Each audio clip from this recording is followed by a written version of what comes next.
Hello everyone, my name is Heather Wibbels. I am the Cocktail Contessa and I am here today to talk to you about bitters and bourbons. So let's start with a little bit more information about what bitters are. So think about bitters like your spice rack or your salt and pepper for cocktails. Bitters themselves are usually a plant extract that's made either in alcohol or glycerin. Now, the ones made in glycerin are a little bit sweeter. Those would be ones like the Fee Brothers cocktails or the Fee Brothers bitters. And most bitters are, though, made in an alcohol base. You only use them in dashes and drops, so you're not using them in large quantities, but their flavor is very concentrated. Now, they're called bitters because they taste bitter. If you've ever had a taste of just bitters plain, if you're going out somewhere and you decide to taste someone else's bitters and you just put a drop on your hand and kind of lick it off, you know how bitter they can be. So they're really designed to be used in very small quantities. They are something that you would call an extract or a tincture. They are sometimes they're created in batches where there are 10 or 15 or 30 or 40 ingredients all put in together to make the bitters. And some other makers actually create a tincture with just one or two flavors in it. And then they blend all those tinctures in together to get the flavor profile they want for their bitter. Bitters themselves have been around as long as people have, most likely, as long as we've been distilling, definitely. In history, bitters were used for medicinal purposes. Bitters are something that are made from plant extracts, roots, leaves, nuts, seeds. And originally those things were considered medicinal.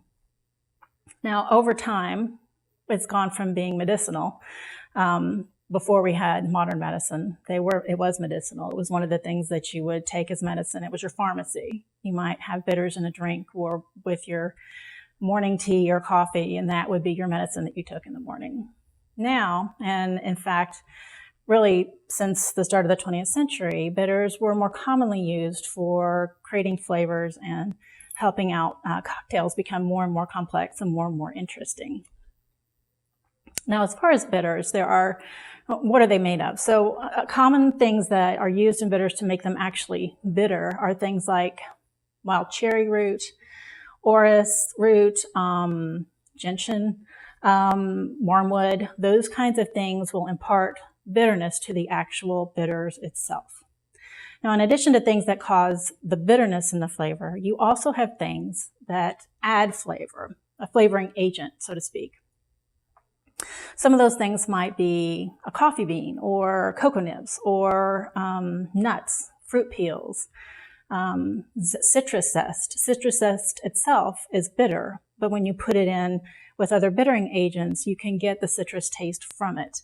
So bitters commonly now are made from both bittering agents, things like those barks and roots that we talked about, and it's also made from flavoring agents.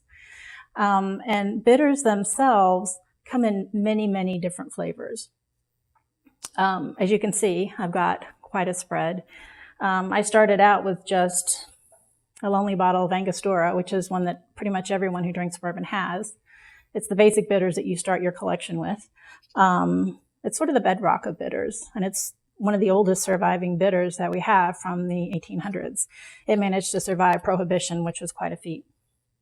But people generally start with Angostura, Peychauds, and also sometimes with Reagans as well. So let me back up a little bit and say a little bit more about bitterness. Bitterness is a flavor. It's one of the things that we can detect in our palate. So sweet and sour, bitterness, umami, these are the things that we have receptors for on our tongue. Bitterness is an indicator, evolutionary-wise, of something that may be toxic and something that might be dangerous. The humans kind of laugh at danger, right? So it's a little bit toxic, might be a little bit dangerous. Hey, let's go ahead and use it for medicine. We figured out over time that some of those things that might be toxic in large quantities and smaller quantities could be helpful and could relieve symptoms or help with pain or become the pharmacy that we didn't have as we have now with modern medicine. So With that said, bitterness is something that makes things taste more interesting. Children don't necessarily like bitter flavors, right? So you might give a child something that's bitter and they'll just spit it out and say, what in the world are you doing? But you give an adult something that's got a little bit of bitterness to it, or a thread of bitterness throughout a cocktail or a dessert. And it's something that's very interesting. It's something that ticks up the mind. It makes you think a little bit more about what you're doing, what you're consuming. Whether or not that's actually conscious is another question altogether. But that bitterness heightens the sensation, sort of the awareness of the brain of what you're consuming at that moment.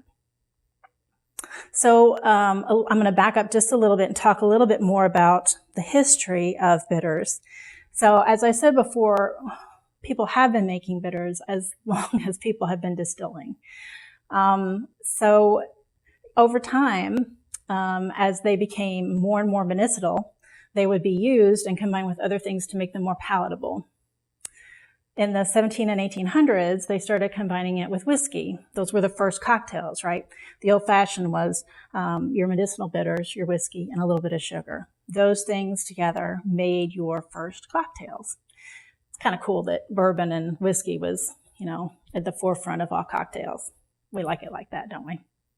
Anyway, so in the 1800s, I think around 1824, Johann Steger in Venezuela started to work on a medicinal tincture concoction to ease he was a surgeon general, and he was trying to ease the malarial and stomach problems of soldiers in Venezuela.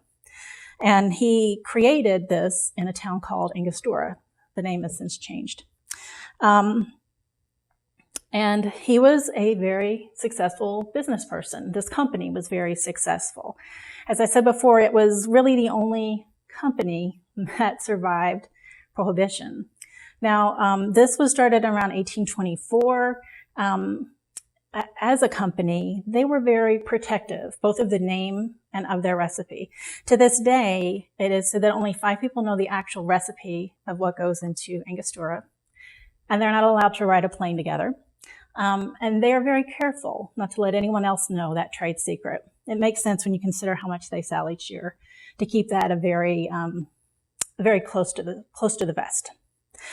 So with Angostura bitters, they also were very litigious. So if someone used the term Angostura in their bitters, a competitor at the time, they would sue that person. Now the problem with that is Angostura bark is sometimes used as an ingredient in bitters. So people were truthfully using the word Angostura, probably not to borrow on the name or the popularity of Angostura bitters, but maybe just because they actually did have Angostura in them.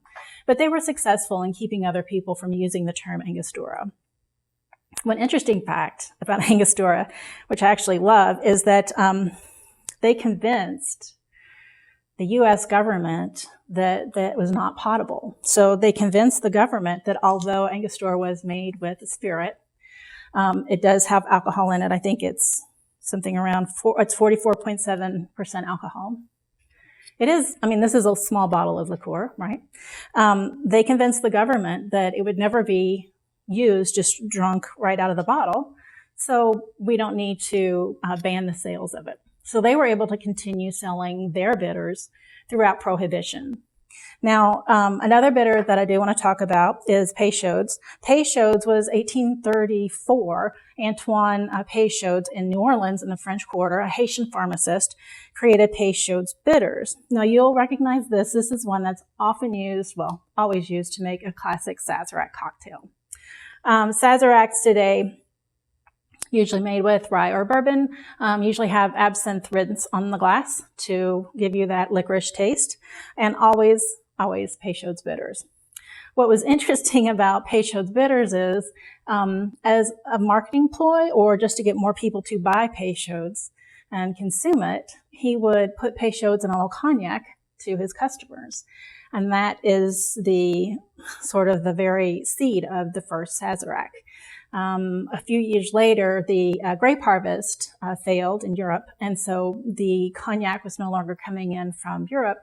So they had to switch to a different spirit. They switched to rye, And that's where today's Sazerac really comes from. That's how that changed from cognac to rye. Very interesting story. So these two are the ones that really, that stayed with us. Like everything else during Prohibition in the beverage industry, it decimated the beverage industry once Prohibition went into effect. And, you know, Angostura, because it's not potable, it's not something you can drink on its own, which today is questionable. We'll talk about that in a second. Managed to go ahead and keep its production going. And Peychaud's also, right after Prohibition, they were able to keep their company going outside of the U.S.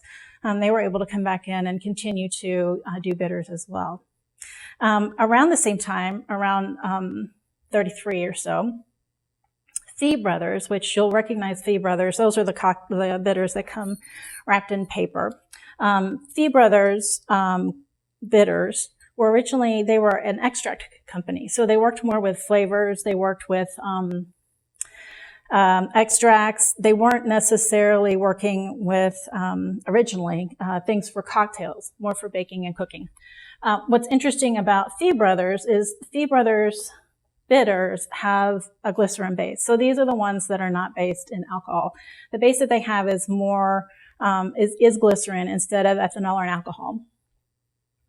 And there are some people who don't think they should count as bitters, or they're not very happy about the fact that they have the glycerin in them instead of ethanol, and so maybe they shouldn't be considered a true bitters. But if you think about bitters as your spice rack, if you think about them as what you use to flavor your cocktails, I think they do deserve a place on our spice rack as bitters. So I told you that Angostura made the claim that they were not potable. Well, today there are cocktails that actually use Angostura itself as a base. So I decided to, I've never done this before, first of all. I decided to pour a little bit of Angostura, which, in a tiny Glencairn glass, which I'm going to take a large sip of and see what it's like. I haven't done this before. I thought you guys might want to do it with me. So if you have a bottle of Angostura, get it out and put it in a little glass. And if you'll take a sniff of it, you can really, I can smell a lot of clove and cinnamon. It smells really, really earthy to me. It's sort of high proof, so I can get a lot of the alcohol from it too. So here it goes. Whew. Okay. If you did that too, please let me know what you thought.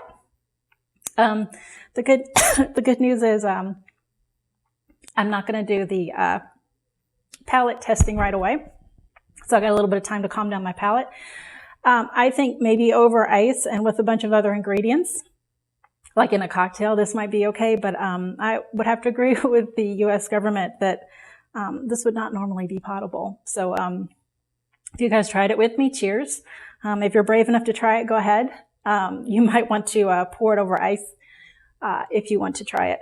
One thing that people do with Angostura as a base is make a sour. I think it's called an Angostura Sour. Really original name. You can look up a recipe for that online. But yeah, so if you guys tried that with me, let me know what you thought in the comments when you tried it. That was really interesting. So after Prohibition, we just had Angostura and we just had Peychaud's and we had Fee Brothers, and really nothing happened at all with bitters for years and years and years. Reagan's was created, I believe, in the late 80s, early 90s. Gave us one more bitter to play with, a bitter that was a little bit different in terms of the orange flavor. In the late 90s and early 2000s, bitters exploded.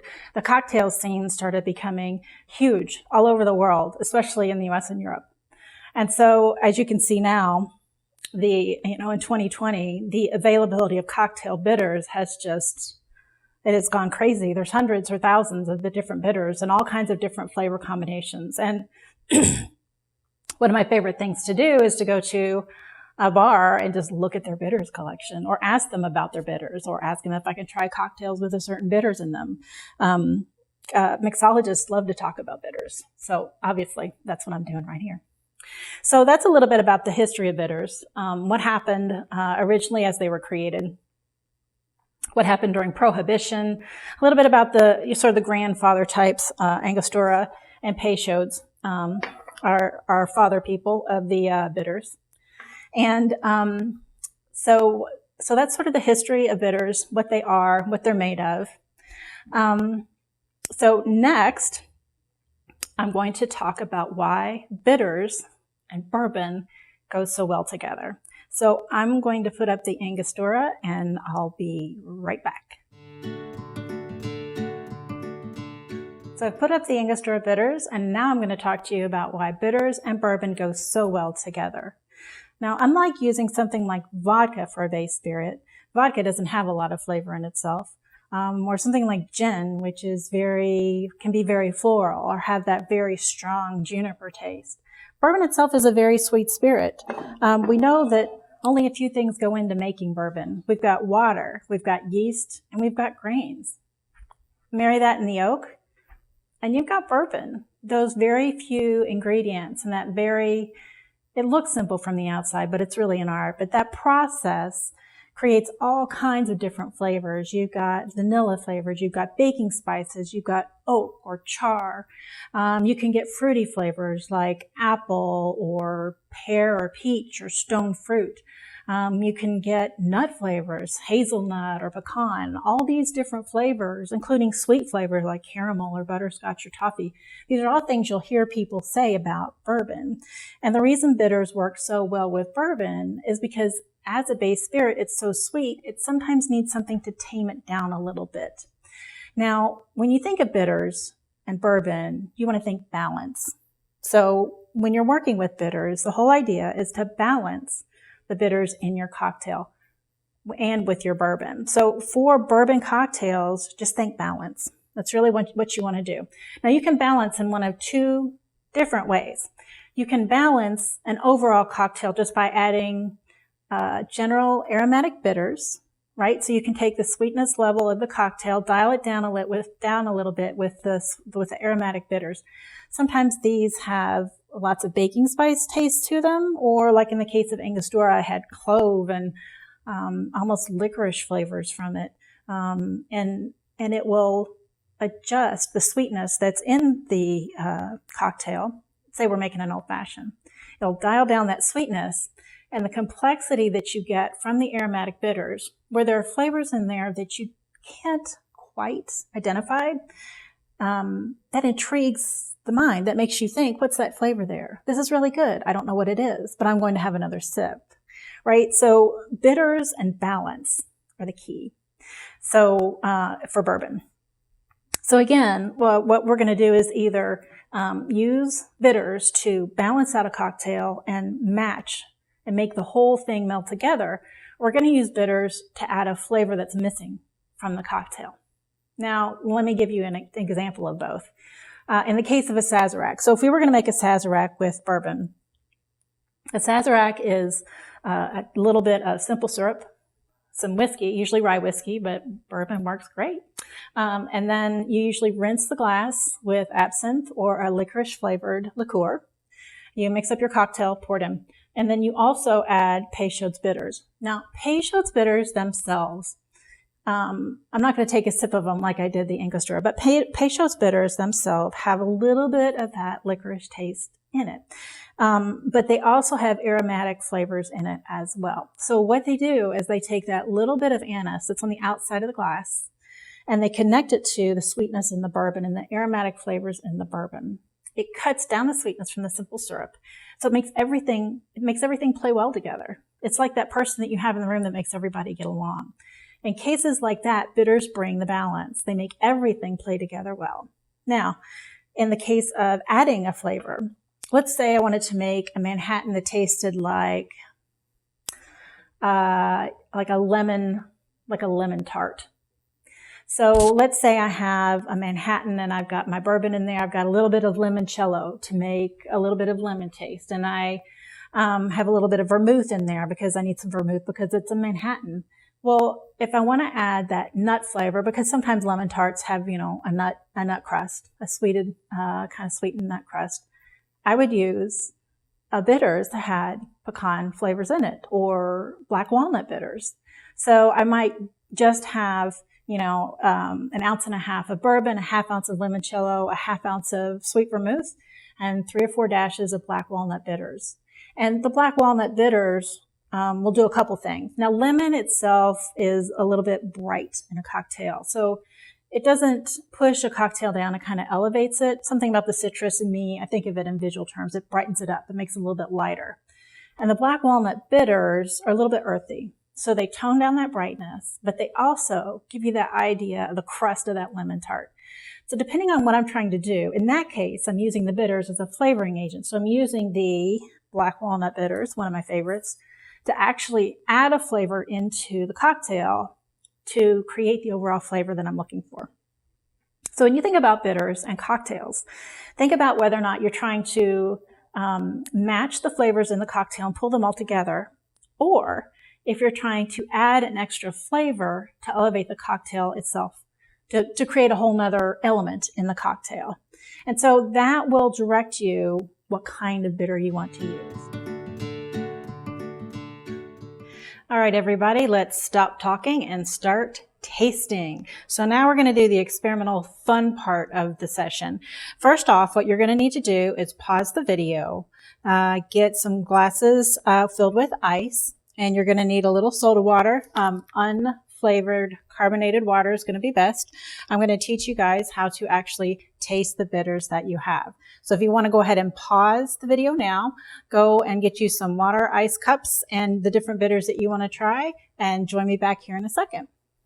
So once you have everything set up, I've got glasses of water here. I've got little stirring straws in there. I'm going to pour some water in each of these, and we're going to start taste testing. Now, what you want to do with bitters is you want to taste test with unflavored water. And the reason you might want to taste test bitters is, like anything else with cocktails, and especially with whiskey and bourbon, you want to know what the different elements of your cocktail taste like by themselves. The other thing that tasting bitters lets you do is it gives you a better idea of how they taste on their own and different flavor components in each one that you can then elevate in your cocktail. As we mentioned before, with bitters and bourbons, sometimes you want a flavor that brings everything together, something that combines everything and makes it meld into a whole. Maybe not something you really taste on its own. You know bitters are there, but you're not sure which kind. You either want to do that kind of balancing act, or you want to have a bitter in there that brings a flavor in that you need for the component or for the overall taste and flavor profile that you're building for the cocktail. So once you have your glasses filled with a little bit of ice and a little bit of carbonated water, you can just use regular water. There's no reason you have to use carbonated water. I find it just gives me a little bit better nose when I go about taste testing bitters. So obviously I have a huge amount of bitters, and in this case I just chose 4 that I think are pretty different that you might be interested in hearing about. The first one I chose is a ginger apricot bitters. It's made in Louisville. And what you will do, so with bitters, there's 2 things to note, 2 different ways that they come in bottles. One is with an eyedropper like this one. In this case, you're going to be putting drops in. So in this case, with the ginger apricot, I'm going to put about 8 drops in there, which is about a dash. And the other kind of bitter container is something like this Reagan's, where the top of it has a stopper with a small hole. Now, each of these that have stoppers in the top have different shaped bottles. They have different shaped holes in the top. And so your dash's size is going to be a little bit different each time. So keep that into account when you're actually adding your bitters to your cocktails. You want to make sure you know if you're using drops or dashes. And you can convert easily between the 2. A dash is about 6 to 8 drops. One other thing to note about using bitters in the bottles with the stoppers on the top is when the bottle is full, this bottle of Reagan's is just about here. It'll come out with a nice dash, but not a huge amount. But a bottle that's more empty, like this, the ginger bitters, which I use a lot of, it's about down in there. If you do a dash or 2 of this, it's going to be a lot more volume in the dash than when you just have a bottle with a whole lot of bitters in it. So keep that in mind as you're dashing away. So I put 8 drops of these ginger apricot bitters in the water, carbonated water. And what I'm going to do is stir it a little bit, take a sniff. and take a sip. So in this case, these are very delicate fruit bitters. So I am actually going to add a little bit more. So if you start doing this and you can't taste enough of your bitters, just add a little bit more in there. Let's see what happens. So I added a little bit more in there. I'm going to swirl it around. Okay, now I get a lot more of the fruit. Because it's a fruit bitters, I get more of the apricot than I do the ginger. The ginger is sort of a nice underlying note. But really what I smell and what I taste most from is the apricot. And this is a really nice bitters. I've used it very successfully in a sour that had apricot liqueur in it, which was fabulous.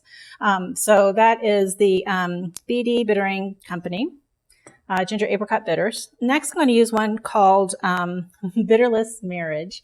I chose this one because there's a family of types of bitters that I consider floral bitters. In this case, this one's hibiscus, lavender, and oak. This one is fabulous with bourbon and whiskey cocktails. I happen to love all crude bitters cocktails. One of the things that I often do if I buy a set of cocktails, crude bitters sometimes come in a set like this. It's got 6 different bitters in it. And so what I did, the first thing I did when I got this box is I got out 6 different glasses of water with ice in them. And I put a couple drops of each bitters in them until I could really taste the bitters and try them all out.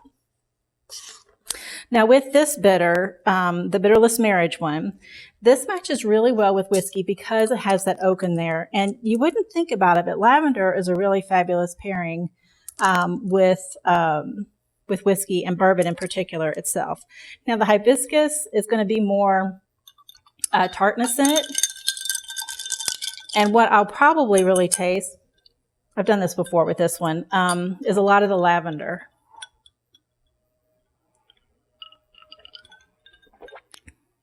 Yeah, so this one, it's interesting. The oak is very drying. So the oak is kind of astringent. And the lavender is kind of dry too. And the lavender is sort of a strange floral to me. It's not like a rose. It's something that's a little bit deeper than a rose. It's not a very light and airy kind of floral note. It can be a very strong, overpowering, almost like rosemary in a way. But in this particular case, with these bitters, what this does really well in an old-fashioned or a highball, where you want to add, let's say it's an overly sweet cocktail, you're looking for bitters to add, and it's something that's either a sour or it's an old-fashioned and it's got a little bit, maybe needs a little bit of floral notes, or maybe needs a little bit of that oak dryness in there because it's a little bit too sweet. In this case, from tasting this just now, this would be an excellent bitters to add. So this is the crude Bitterless Marriage. And I could do this with any of these bitters, so I could do this for hours. So if you're going along and doing this piece by piece, as you drink each one and taste it, take a smell first, see what it smells like on the nose. Sometimes you won't get what it lists in the actual ingredients or as the flavors that you should be able to taste or smell. We all know that our palates are all wildly different. And for each of us in tasting whiskey and bourbon, we're going to get different notes based on our own personal experiences. The same thing's going to happen with bitters. Bitters are a little bit more targeted than whiskeys, though. So it's more likely that you'll be able to taste the things that are in the bitters. Now, in this case, I wanted to do a bitter that was kind of earthy. I consider this one is Woodford Reserve's Sassafras and Sorghum bitters. And these I find fabulous in Manhattans. They're one of my favorite bitters to use with Manhattans. They have to match the whiskey that you're using, though. In this case, these are really dark, so it's going to change the color of the water a bit. All right, so I put about 8 drops in there, which is about a dash. I'm going to swirl this around a tad. And one of the reasons I like this one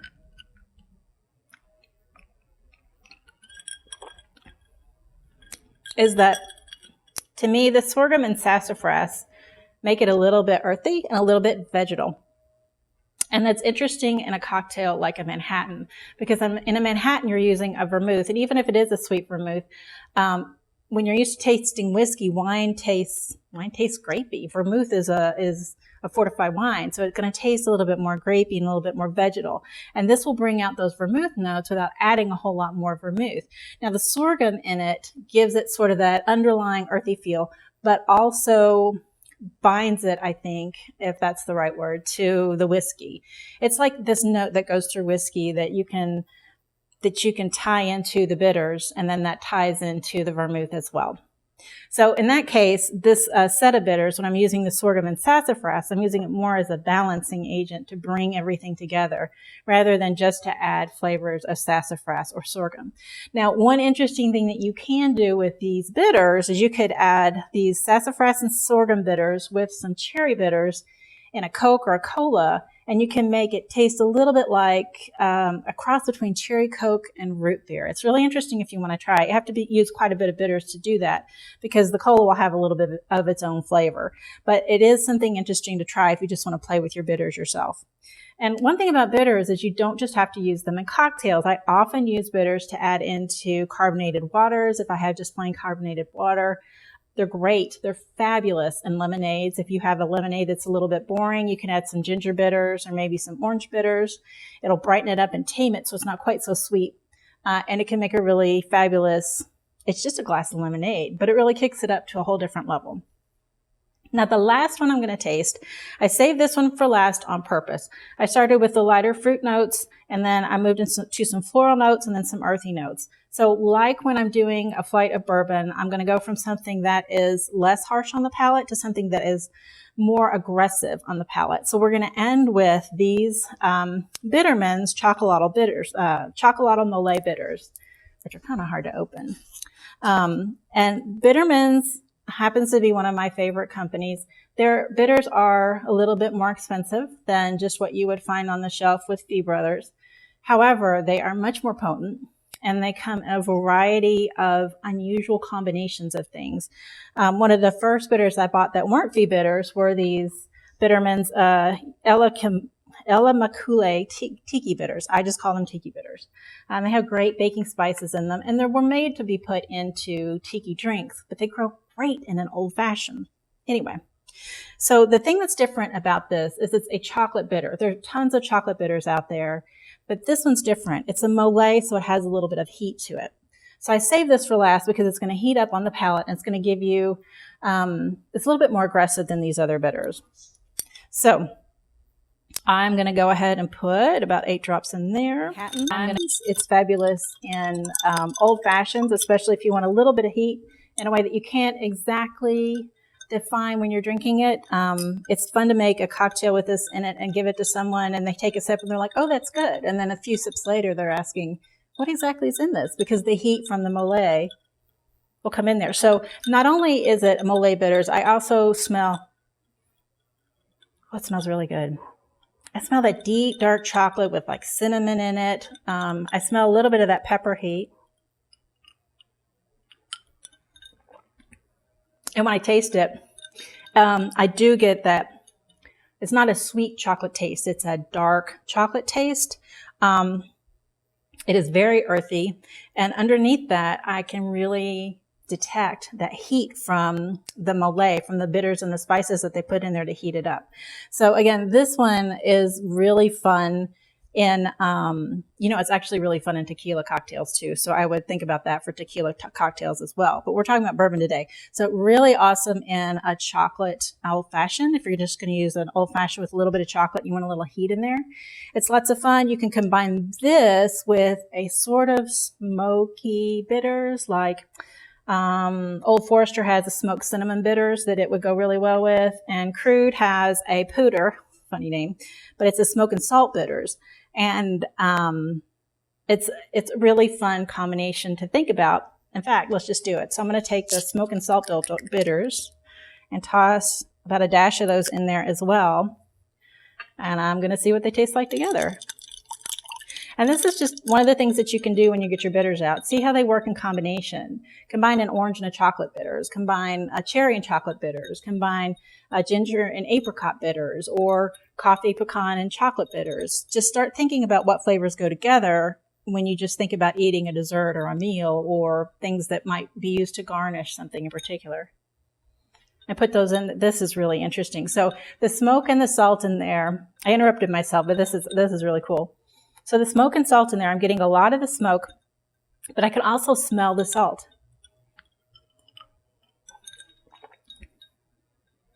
So with the smoke and salt in there, this becomes a very savory combination of bitters. So this would be interesting in something like a Bloody Mary, a bourbon Bloody Mary, of course.